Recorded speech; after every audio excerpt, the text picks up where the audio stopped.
that's why we do it. Art is love, love is work. It hurts to give yourself to it. Art is work, work is love.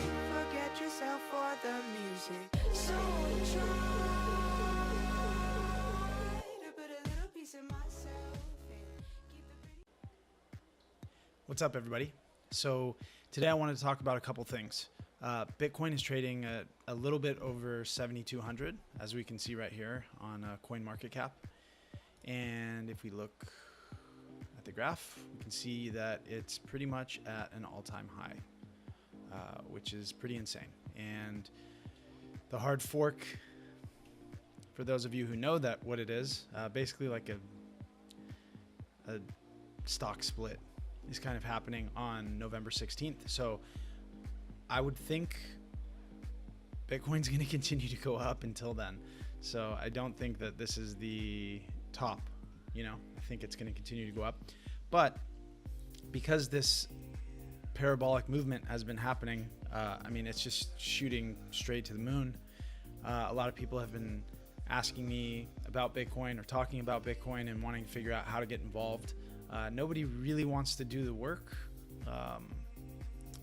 to figure out how everything works and kind of dive in and do the research and all that stuff. But I'm obsessed with this stuff, and I spend a lot of time doing it and figuring it out. And slowly but surely,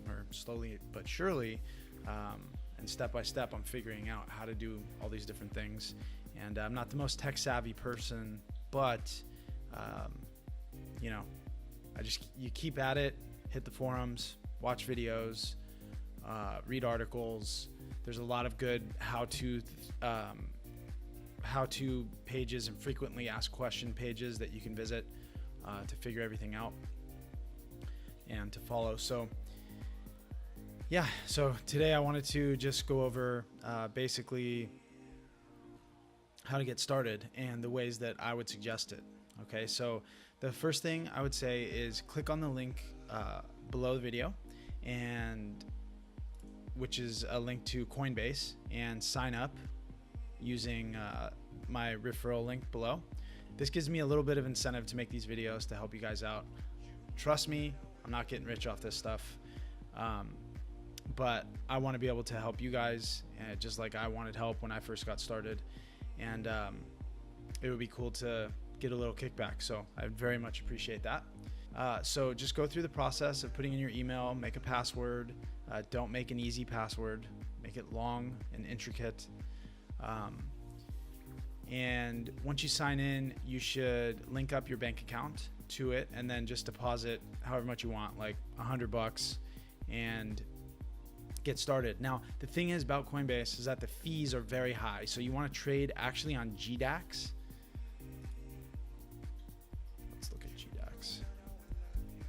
But I would suggest to begin to just sign up on Coinbase. You get $10, I get $10, and that'll just get you in the game, and get you started and get you from 0 to 1. And if you have questions about the specifics of how to sign up, or you're having any technical issues, just leave a comment in the comment section below, or email me at bitcoincryptotalk@gmail.com. And I'll respond as soon as I get it. And the next one is buy a Trezor. Looks like this. And this holds, basically what this does is it's like a glorified USB stick or USB drive. So click on the link below, which is another link that will help support the channel, and sign and pick up one of these Trezors. They're like $100 US. It's very much worth it, and I cannot really stress it enough. Don't keep your money on these exchanges. Don't keep your money on Coinbase. Don't keep your money on GDAX, Bittrex, Poloniex, any of them. You want to have your own private keys, and you don't want the exchanges to have control over your money, over your coins. Just like we really shouldn't want or like to have the banks have control over our money, right? Like whatever they want to do with it, they have the power to do it. So with these exchanges, not that they are ill-willed or have bad intentions for us, but they do have the power to just shut the exchange off, withhold your funds, anything like that. They can just do it immediately. And there's pretty much nothing you can do about it because there's no regulation. So what you really need to do is hop online and buy one of these. I would say definitely buy the Trezor. You can also get the Ledger Nano S, or you can get the Ledger Blue, which is a little more expensive, but it has a nicer interface. It looks kind of like a mini phone or mini iPad or something. So I just got this. I'm really excited to use it. But you want to take the money offline, and this is called cold storage. So you're protecting your coins and you're keeping them offline so they can't get hacked. I mean, the biggest way that you're vulnerable with your cryptocurrencies is basically on your end. I mean, the exchanges, yeah, they can withhold your funds or something. They can also get hacked. Okay. When you have your money offline and you have your coins on in what we call cold storage, you can't get hacked because it's offline. You know, now someone can steal it, they can beat you up and take it, but still, if they beat you up and take this, they need to have your password, they need to have your, you know, they need to have a bunch of information. There's just so many different things that you can go through.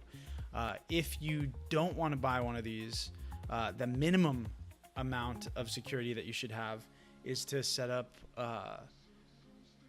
two-factor authentication on whatever website that you're on. So it'll look something like this. So I'm going to go onto Coinbase and I'm going to log in.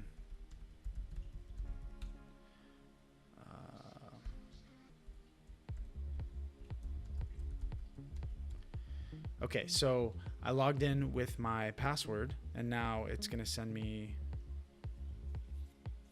send to my phone a number that I have to enter. Type that in, you're verified, and you're in.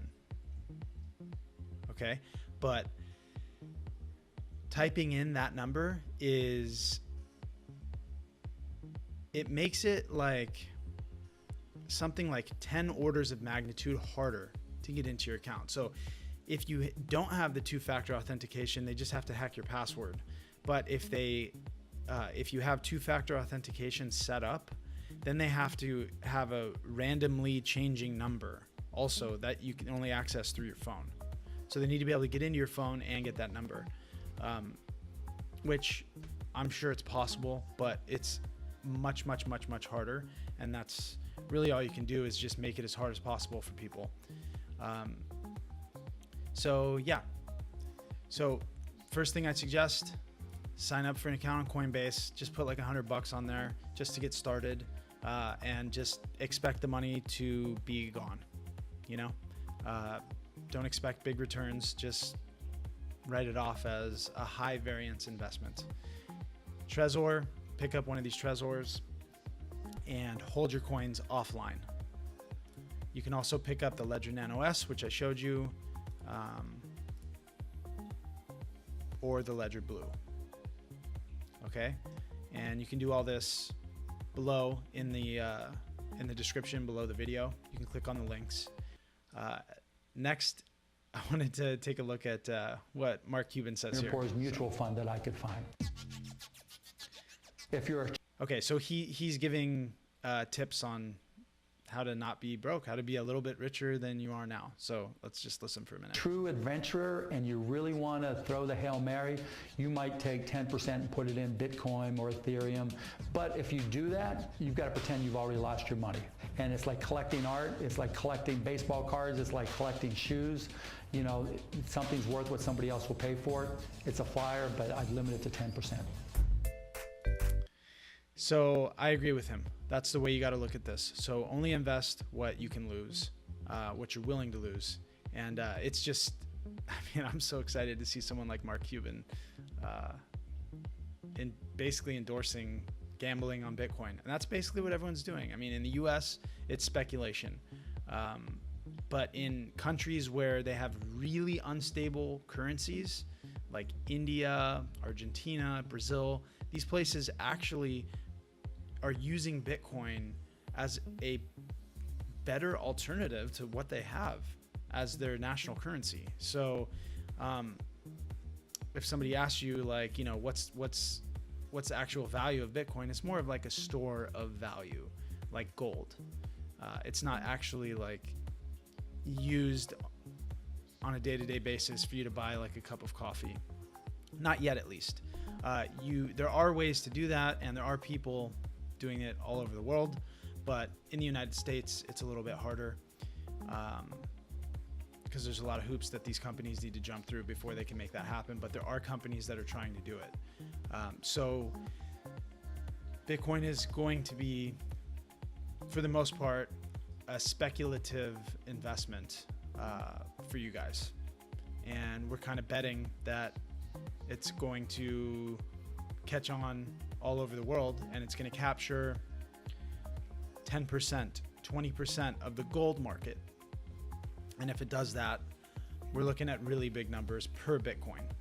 And if you hold even one, you're talking about serious money. And if you hold more than that, you're talking about, like, you may not have to work anymore. So I think I mentioned GDAX to you guys. So once you sign up on Coinbase, use GDAX instead if you want to trade. But I would suggest just, you know, depositing it on the Coinbase and then sending the money to your Trezor once you get it. All right, so I think that's about it. We went through how to buy Bitcoin, which is going to be through Coinbase, and then what to do with that Bitcoin. You want to send it over to your Trezor or your offline wallet. And we looked at Mark Cuban's investment advice, which is basically accept that the money is gone. And if it's not gone, it's going to go up.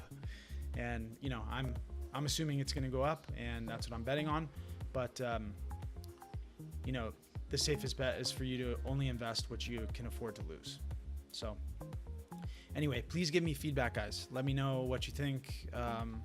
If you have any suggestions on topics you'd like to see covered, if you have any questions, you can email me at bitcoincryptotalk@gmail.com, or you can leave comments in the description, under the description below, or on the main page on the YouTube channel, there's a little discussion tab, and you can leave comments there. Either way, I get messages that lets me know that someone made a comment, and I'll get back to you guys as soon as I can. Talk to you guys soon, and I will see you in the next video. The more I run, the farther away it seems. What is green is always more than a yard away. Art is a mean meditation style.